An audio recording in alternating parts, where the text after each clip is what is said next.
Esselamu alaikum, dragi đaci. Ponovo smo na času bosanskog jezika.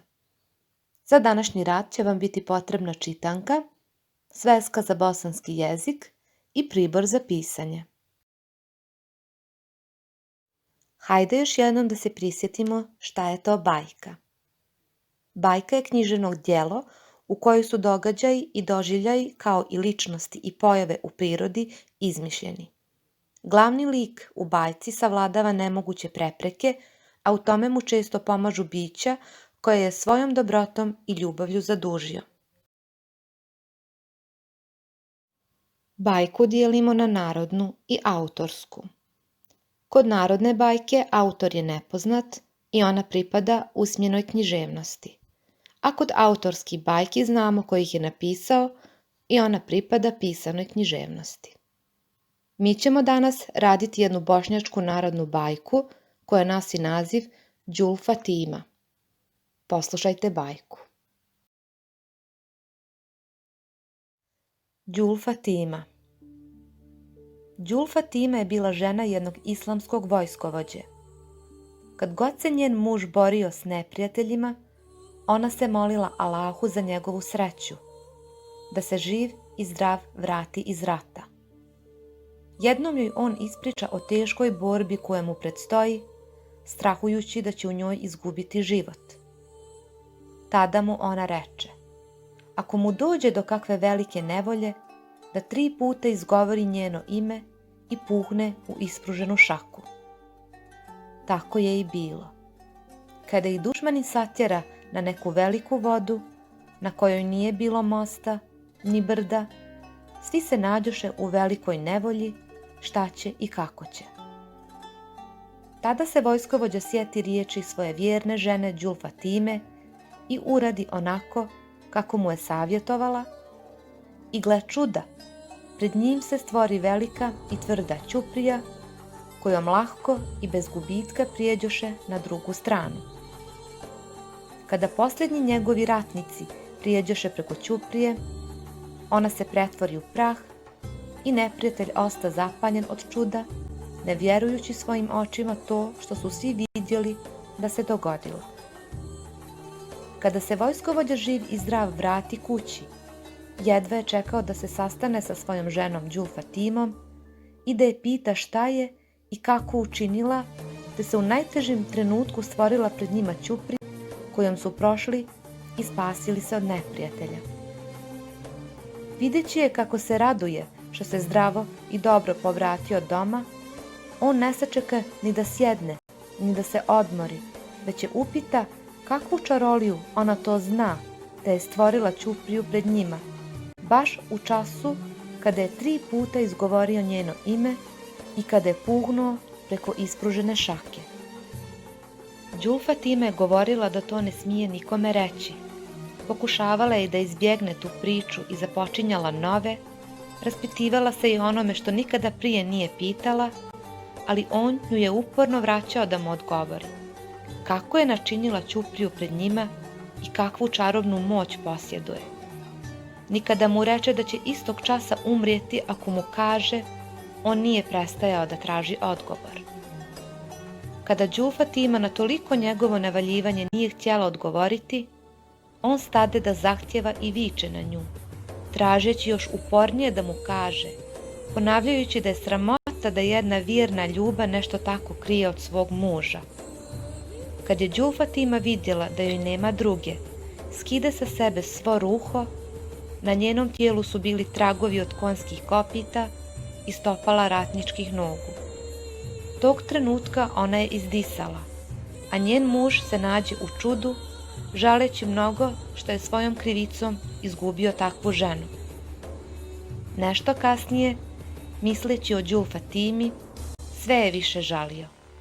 Ne mogavši da oprosti sebi što je otjerao u grob, muž plati neimarima da je podignu turbe kraj džamije u peći, gdje i danas počiva plemenita Đul Fatima.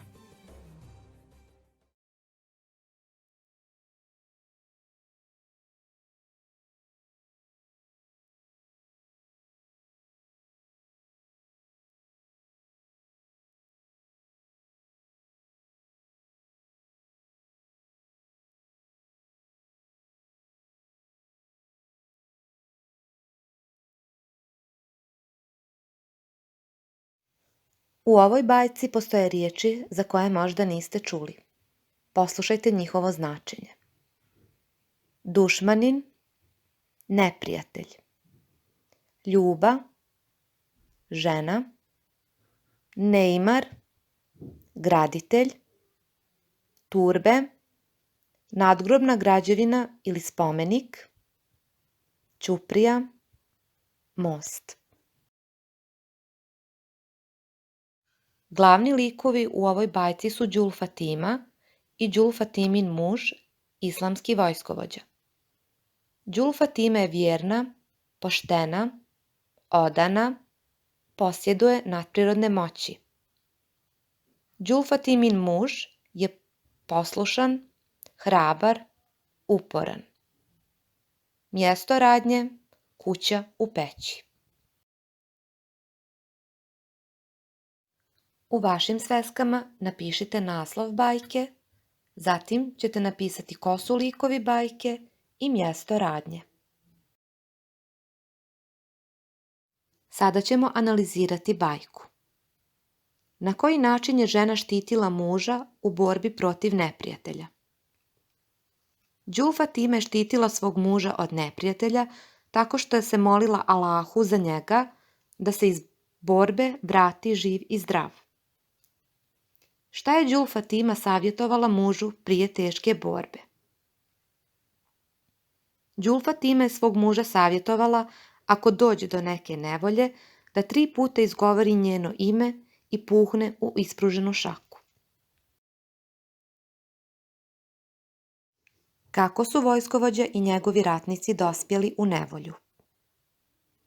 Vojskovođa i njegovi ratnici su dospjeli u nevolju kada su ih neprijatelji, dušmani, satjerali do velike vode na kojoj nije bilo ni mosta, ni brda. Šta je pomoglo ratnicima da pređu na drugu stranu i oslobode se neprijatelja? Ratnicima su u tom trenutku pomogle riječi vojskovođine žene Đul Fatime. Vojskovođa je 3 puta izgovorio njeno ime i puhnuo u ispruženu šaku.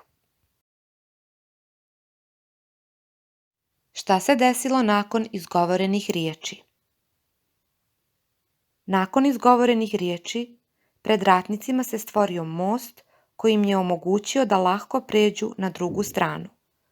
Nakon što su svi ratnici prešli preko mosta, on se pretvorio u prah i neprijatelji su ostali začuđeni. Kako je Đul Fatima dočekala vojskovođu kod kuće? Đul Fatima je sa velikom radošću dočekala svog muža. Bila je srećna što se kući vratio živ i zdrav. Šta je muž tražio od Đul Fatime? Muž je uporno tražio odgovor od svoje žene kako je uspjela izvesti tu čaroliju da stvori most, a ujedno ga pretvori i u pepeo. Zašto žena nije smjela da ispriča mužu svoju tajnu? Đul Fatima nije smjela ispričati mužu kako je to učinila, jer bi tako izgubila život. Šta je učinila Đul Fatima kada je uvidjela da mužu mora odgovoriti na pitanje? Đul Fatima nije imala drugog izbora, jer je muž polako gubio strpljenje i postajao je sve grublji prema njoj, pa je skinula svu garderobu sa sebe. Kako je izdahnula? Izdahnula je onog trenutka kada su se na njenom tijelu pojavili tragovi od konjskih kopita i stopala ratničkih nogu. Kako je muž podnio smrt svoje žene? Muž je teško podnio smrt svoje žene. Sve je više žalio i krivio sebe zbog njene smrti. Gdje je podigao turbe svojoj ženi? Ženi je podigao turbe kraj džamije u peći. Ova bajka ima tužan kraj, jer je Đul Fatima na kraju umrla, ali zahvaljujući svojoj nadprirodnoj moći koju je dobila od Allaha, uspjela je napraviti dobro djelo. Spasila je mnogo života od neprijatelja. Za domaću zadaću imat ćete da zamislite lik Đul Fatime. Opišite ga u svesci onako kako ga zamišljate. Na osnovu postupaka u bajci uočite i njene karakterne osobine i pišite o njima. Naslov teme neka bude opis lika Đul Fatime. To bi bilo sve za današnji sat. Do sljedećeg susreta, ostajte zdravo i čuvajte se. Pozdravlja vas vaša učiteljica Azra.